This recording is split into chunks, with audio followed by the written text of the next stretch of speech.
Springfest and Ego Days are here at Lowe's. Right now, get a free Select Ego 56-volt battery with purchase of a Select trimmer, blower, or mower kit. Plus, shop today for new and exclusive items you need for your lawn. So get ready for spring with the latest in innovation from Ego, the #1 rated brand in cordless outdoor power. Only at Lowe's. We help, you save. Offer valid through 4/2. Selection varies by location while supplies last. At Capella University, you can learn at your own pace with our FlexPath learning format. Take 1 or 2 courses at a time and complete as many as you can in a 12-week billing session. With FlexPath, you can even finish the bachelor's degree you started in 22 months for $20,000. A different future is closer than you think with Capella University. Learn more at capella.edu. Fastest 25% of students. Cost varies by pace, transfer credits, and other factors. Fees apply. This is Optimal Finance Daily. Should you go on vacation if you have debt? By Michelle Schroeder-Gardner of MakingSenseOfSense.com. Managing your money and paying off debt can feel like a never-ending process. And if you have a long-term debt repayment plan, you may find yourself wondering if you can realistically take a vacation without feeling guilty and/or potentially wrecking your financial progress. Whether or not you travel while having debt is a personal decision. Personally, I did travel when I had student loan debt. They were usually short trips, and I always made sure to budget for them while keeping them as affordable as possible. And we still had a great time. We went to Puerto Rico, Kauai, and many other places, and each trip was done affordably. Plus, it was a great way to feel refreshed so that I could enjoy life while working towards my financial goals. See, I believe the key is finding a healthy balance. Luckily, I didn't have any super high interest rate debt, so going on vacation didn't stress me out as bad or derail my financial progress. I also didn't add to my debt by going on vacation, and I knew not to splurge on travel either. I know others who have debt but still spend thousands of dollars on each of their vacations, and they also believe that this is the only way to travel. That is not correct at all. You can still enjoy life on a budget, but it's all about having a good balance and seeking out what will work best for your situation. For example, if you have high interest rate debt that is building up each month and becoming more and more unmanageable, then I don't recommend going on an expensive vacation. Instead, enjoy the area that you live in for free, which is still very possible to do. In my opinion, spending money on a vacation would just add to the stress, while money would be better used towards paying off your debt. This will make sure that you don't put yourself into a deeper hole. In a moment, I'll tell you my opinion for traveling while having debt, and I'd love to hear your opinions in the comments, as I know that opinions will vary. How to travel if you have debt. Find a way to travel affordably. Travel is great. However, it doesn't have to cost an arm and a leg to enjoy your vacation. If you still have debt, especially a lot of high interest rate debt that's causing you to live paycheck to paycheck, then you'll want to find a way to enjoy yourself affordably while on the trip. This may mean taking a staycation and exploring the town you currently live in instead of splurging on an expensive vacation across the globe. Here are tips for traveling affordably. Number 1, take a staycation. Like I discussed before, if you have a lot of debt and you need to put as much money as you can towards your debt, then a staycation is probably your best bet. I recommend finding free events and other free things to do in your area so that you're spending as little as possible. Number 2, budget for the whole trip. Budgets are always a good idea. Number 3, don't slow down your debt repayment plan. If you don't have the money to travel, then you may just want to skip the travel or find a way to make or save extra money in order to do so.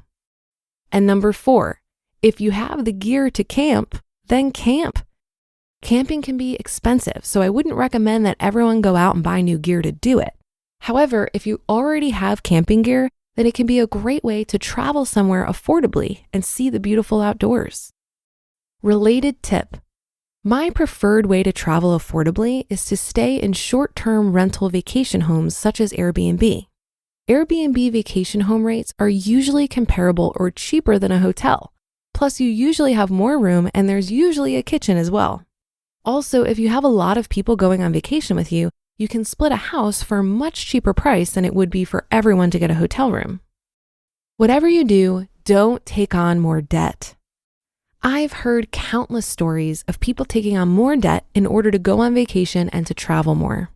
In fact, one story I often share here on Making Sense of Sense is one of the worst stories I've heard about this. This person would take out thousands of dollars in extra student loans to pay for timeshares and cruise vacations. And they would actually brag about this. To take a vacation, you should never take on debt. Using credit card travel hacking is a different story and can be done wisely. Taking on debt to travel will just dig your debt hole even deeper, which will cause a lot of stress and probably make you regret taking a vacation in the first place.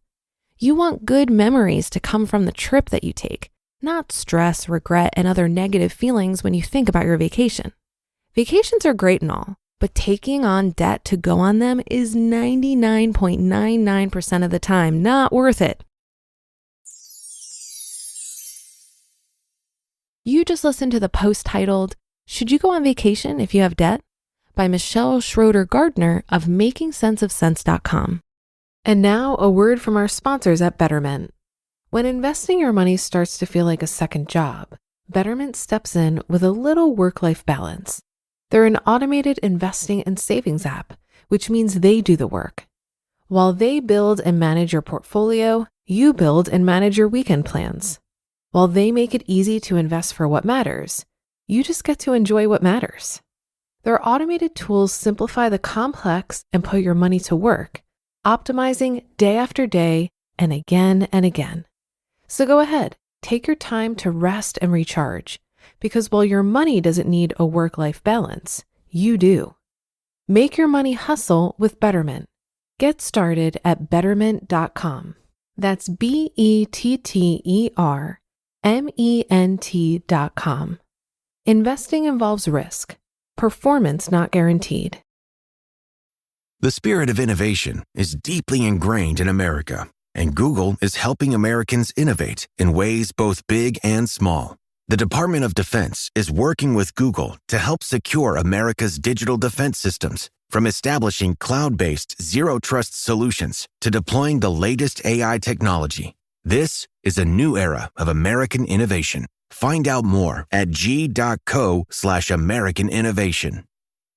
When I was getting out of debt, I chose not to spend money on vacations or anything I deemed a want versus a need. But it only took me 11 months to get out of 30 grand of debt. And I recognized the sacrifice was only going to be for a short period of time. If it was going to take me 5 or 10 years to get out of debt, I'm not sure I would have made the same decision. After I got out of debt, I still wanted to travel on the cheap. And one of the best ways I do this is through utilizing credit card rewards points. I really can't remember the last time I paid for a flight in cash, because I almost always use credit card rewards points. While some criticize rewards points because they can lead people to overspend on credit cards, when used strategically, they are game-changing. My discretionary spending is very low, so it's not really possible for me to accumulate any meaningful amount of points through my regular spending. The key for me has been to open new credit cards that offer large signing bonuses at a time when I'm about to make a large purchase. Many cards will offer bonus points if you spend a certain amount in the first few months. Since my regular spending won't allow me to hit the spending threshold to get the signing bonus, I only open cards when I have a big purchase I need to make. So for example, one of the most popular cards for travel rewards points is the Chase Sapphire Preferred. Right now, they're offering 60,000 bonus points after you spend $4,000 in the first 3 months from account opening. It would take me forever to earn 60,000 points from my regular spending. And I also would struggle to spend $4,000 in discretionary spending over 3 months. But a few times each year, I will have some kind of a larger expense, which prompts me to do research on the best credit card signing bonus offers. Next thing you know, I've got thousands of points at my disposal without much time or effort on my part. And that will do it for today. Have a great day and start to your weekend. Thank you for listening, and I'll be back here reading to you tomorrow, where your optimal life awaits.